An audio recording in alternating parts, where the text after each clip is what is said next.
V-Guard presents कौन जीत रहा है, को पावर्ड बाय सेंसोडाइन एंड विमल। बोलो जुबां केसरी। उसी सदन में सुषमा स्वराज जी ने बोला है, मैं बीच में नहीं बोल रहा था। उसी सदन में सुषमा आपने स्वराज जी ने बोला है, तू इधर उधर की बात न कर, ये बता कि कारवा क्यों लुटा।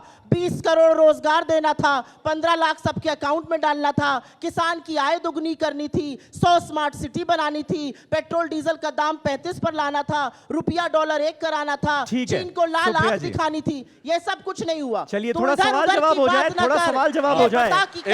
अब अपने टर्न में बोलिए तो बेहतर रहेगा। आप तो बहुत सुधांशु जी से सवाल तो करने दीजिए मुझे सुप्रिया जी। सुनिए, कह रहे थे कारवां लुट गया, कहते थे एसबीआई एलआईसी बर्बाद हो गया। अभी चेक करिए जाके, पिछले क्वार्टर में भारत की सबसे ज्यादा प्रॉफिट मेकिंग कंपनी कौन है, इवन इंक्लूडिंग प्राइवेट, रिलायंस से भी ज्यादा प्राइवेट कंपनियों ज्यादा 22,000 करोड़ रुपए का एसबीआई ने, क्या कहते, कारवां लुट गया, हाईएस्ट प्रॉफिट गेन किया है। ये है इनकी। अच्छा सुधांशु जी, फिर मुझे ये बताइए। देखिए आपने बोलने, अच्छा नहीं सुप्रिया प्लीज, या तो सुधांशु जी को कंप्लीट करने दीजिए, फिर मेरा मैं ये कहने का प्रयास कर रहा हूं कि ये जो लोग का हल्ला मचाते हैं, एक्चुअली में इनको पता ही नहीं होता है कि नीचे की जमीन का आधार क्या है। इन्होंने कहा इकोनॉमी, अब बता रहा हूं, पेट्रोल डीजल खोलिए अपना अपना मोबाइल में, अभी से कहता हूं। 2004 में कितने का था डीजल? 22 रुपया। 2014 में हमारी सरकार आई, 52 रुपया। कितना राइज हुआ? 220%। आज कितना है डीजल? 87 रुपए। कितना राइज है? 65%। अब सुनिए, 90 रुपए। अरे सुनिए ना, तो कितना हुआ? चलो 90 है तो कितना हुआ? 70%। 70% हुआ ना। आपके में 210%। और सुनिए, पेट्रोल कितना था 2004 में? 32 रुपया। जब हमने छोड़ा, जब इन्होंने छोड़ा 67 रुपया। कितना राइज हुआ? 210%। आज कितना है? 97 रुपए, 60%। बोलिए, आपके जमाने में दो गुनी महंगाई बढ़ी है। किसी भी चीज पर चुनौती से कहता हूं, आइए दूध के दाम देख लीजिए। अच्छा, ठीक है, नहीं सुप्रिया जी, नहीं इसी पर एक मेरा काउंटर सवाल है। 1 मिनट सुधांशु जी, इसी पर एक काउंटर सवाल है। और सुन लीजिए। नहीं सुप्रिया जी प्लीज, आज जाइए, गैस का एलपीजी सिलेंडर 2004 में 281 रुपए, जनवरी 2014 में 1241 रुपए, आज 1047 रुपए। बताइए किसके जमाने में? सुधांशु जी, यानी आप ये कह रहे हैं कि आपने आज 5%, इनके कोई 5 साल बता के जाएं जब 5% से कम हो। चुनौती के साथ कहता हूं, कोई 5 साल बता के जाइए आपके शासनकाल में जब 5% से कम। अब मैं जरा 2-4 बातें सुधांशु जी से कह दूं। आप मेरे ट्रैप में फंस गए। पूछिए कैसे? आप एसबीआई एलआईसी की बात करने लगे। एसबीआई एलआईसी की बात हमने कब करी थी? जब अडानी महाघोटाले की बात करी थी। अब तो देश के प्रधानमंत्री कह रहे हैं कि अडानी और अंबानी बोरों में भर भर के, टेम्पो में लाद लाद कर काला धन बांट रहे हैं। आपका इस पर क्या वक्तव्य है? मुझे बताइए। अगर देश के प्रधानमंत्री इतना बड़ा इल्जाम लगा रहे हैं, इतनी गंभीर बात कर रहे हैं, तो ईडी, सीबीआई, इनकम टैक्स सांप सूंघ गया सबको, कोई जा ही नहीं रहा है।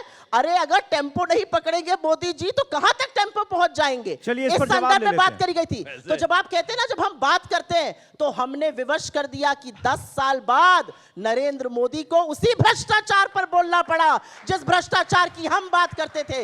वही अडानी अंबानी पर वो हमला। वैसे सिर्फ एक बात बोलता हूं, असलियत यह है कि जो सिलेंडर 400 का था उसको 1100 कर दिया, जो पेट्रोल 70 का था उसको शतक पार करा दिया, आटा दही पर जीएसटी लगा दिया, अरे प्रभु पढ़ाई दवाई पर जीएसटी लगा दिया। ये हाल आपने महंगाई का कर दिया है।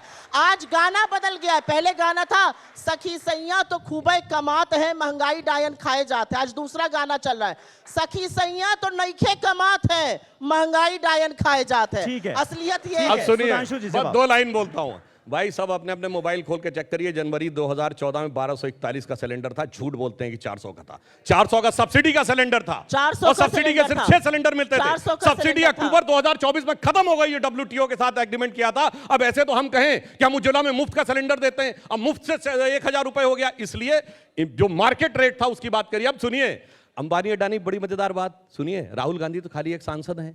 नेता प्रतिपक्ष कौन है? अधीर रंजन चौधरी। उनका वीडियो याद है जब उनसे पूछ रहा है जर्नलिस्ट, आप इतना बोल रहे थे और इतना बोल रहे थे, तो अब जब आप लोग बोलना बंद कर दिए तो क्या कुछ मिल गया क्या? तो हंसते हुए कह रहे हैं, जब मिल जाता हमको तो हम भी बोलना बंद कर देते हैं। याद करिए जाके वो वीडियो में, हवा में नहीं बोल रहा हूं। और वो टेक्निकली टेक्निकली नेता प्रतिपक्ष यानी राहुल गांधी सीनियर, मगर क्या बताएं, नेता प्रतिपक्ष की फोटोआ नहीं आती है मैनिफेस्टो पे। अध्यक्ष के साथ केवल किसकी फोटो आती है? राहुल गांधी जी की, जो ना अध्यक्ष हैं, ना उपाध्यक्ष हैं, ना महासचिव हैं, ना दोनों सदनों में नेता प्रतिपक्ष हैं, और पद छोड़ चुके हैं, अपदस्थ अध्यक्ष हैं, सबसे असफल अध्यक्ष हैं, मगर सबसे ऊपर चलने वाले अध्यक्ष हैं। यही इनकी पार्टी की समस्या है कि हकीकत को नहीं समझते हैं और उसके बाद इधर उधर की बातें करते रहते। नहीं, लेकिन सुधांशु जी एक मिनट सुप्रिया जी प्लीज ऐसे नहीं होगा ना। सुप्रिया जी एक मिनट मुझे सवाल पूछने दीजिए। एक सेकंड, सुधांशु जी भी सांसद हैं, क्या प्रधानमंत्री की बात से सहमत हैं कि क्या टेम्पो में भर भर कर, बोरों में लाद लाद कर काला धन बांटा जा रहा है? क्या आप इस बात से सहमत हैं या नहीं है? आप भी सांसद हैं, सम्मानित हैं, हाँ या ना में जवाब दीजिए ना। पीयूष गोयल से सवाल पूछा गया, उन्होंने क्या कहा? अगर प्रधानमंत्री ने कहा है तो उन्हीं से पूछो। ऐसी कन्नी काटना तो मैंने आज तक किसी को देखा ही नहीं है। पार्टी बिल्कुल चुप, एक व्यक्ति नहीं बोल रहा है पार्टी में कि प्रधानमंत्री सही कह रहे हैं या गलत कह रहे हैं। प्रधानमंत्री पहले चरण के बाद मटन मीट मुर्गे पर आ गए, दूसरे चरण के बाद मंगलसूत्र और भैंस पर आ गए, तीसरे चरण के बाद वो आ गए अडानी अंबानी पर, और चौथे चरण के बाद मोदी जी को गजनी का शिकार हो गए। जैसे गजनी में था ना, मैं तो हिंदू मुस्लिम करता ही नहीं हूं, 12 घंटे बाद मुसलमानों के साथ ये हुआ है। तो ये 4 चरण की मोदी जी की कहानी है। अब आप सवाल पूछिए। सुधांशु जी अब इसका जवाब दे दीजिए। अरे सूर्य भैया, फिर मैं सवाल इनके तो इतने नोट पकड़े गए कि टेम्पो क्या ट्रकों में ना पाए। 350 करोड़ रुपए याद है धीरज साहू के भैया, ट्रक में भर के ना 350 करोड़ आ पाए, उतने पकड़े गए। 100 करोड़ के लगभग कहां पकड़े गए? बंगाल में पकड़े गए, कर्नाटक में पकड़े गए, झारखंड में अभी फिर पकड़े गए। अरे आंखों के सामने दिख रहा, उसके बाद बचने का प्रयास करते हैं। और इसीलिए ये लोग सिर्फ कैश पैसे पे राजनीति करना चाहते हैं। इसीलिए इनको इलेक्टोरल बॉन्ड नहीं चाहिए, वही दौर चाहिए 2014 से पहले, जिसका कि इनकी पार्टी एक पैसे का हिसाब नहीं दे सकती। ऐसा तो नहीं 2014 से पहले चुनाव नहीं लड़े जाते थे, हवाई जहाज से लेकर सारी चीजों का खर्चा कौन देता था? एक पैसे का हिसाब नहीं है। आज कम से कम ऐसी पारदर्शी स्थिति तो लाए थे कि हिसाब है, अगर सरकार चाहे, कोर्ट चाहे तो हिसाब मांग सकता है। इनके टाइम में तो मांग ही नहीं सकते, सब तो इधर से आया उधर चला गया, क्या बताएं। वी-गार्ड प्रेजेंट्स कौन जीत रहा है, को पावर्ड बाय सेंसोडाइन एंड विमल। बोलो जुबां केसरी।